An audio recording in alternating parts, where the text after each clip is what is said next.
A federal judge ordered Elizabeth School District to return 19 books to its library shelves. The school board took the books off shelves in August. They mention LGBTQ, drug use, profanity, or sexual content. Several organizations, including the ACLU, sued over this ban, calling it censorship. A federal judge ruled in their favor, and this is now the second time that the judge has ordered these books be returned.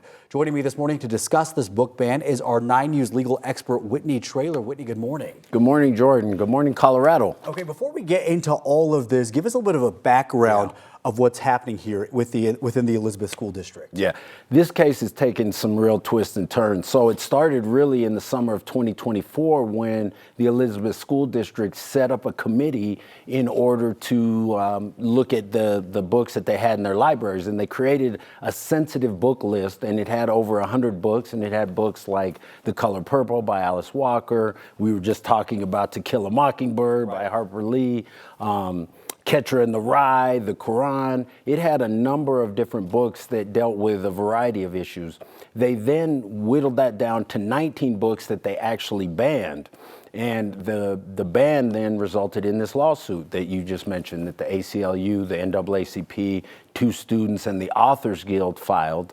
And so they filed the ban saying, hey, this is a First Amendment free speech violation, and it's violating the author's ability to communicate and speech.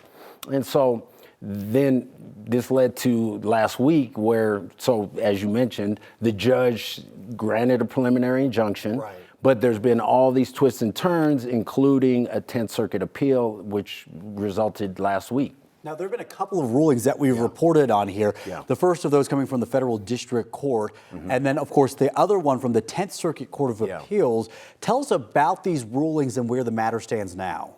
Right, so it's complex. So the Federal District Court Judge Sweeney, she granted the preliminary injunction and said, hey, these books have to be returned to the shelves. She first said by March 25th. They then got an extension until April. It was supposed to be April 5th, this last Saturday.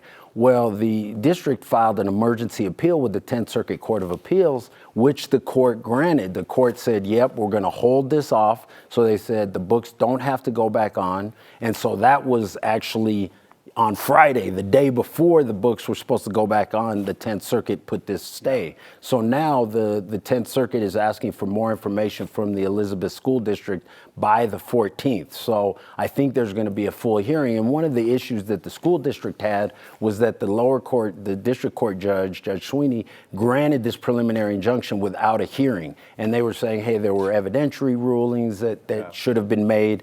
And so now we're going to see, so right now the books are not back on the shelves, and we're going to have, I guess, another hearing on the 14th with the appellate court. Let me ask you a simple question. I just want to ask simply, are book bans legal?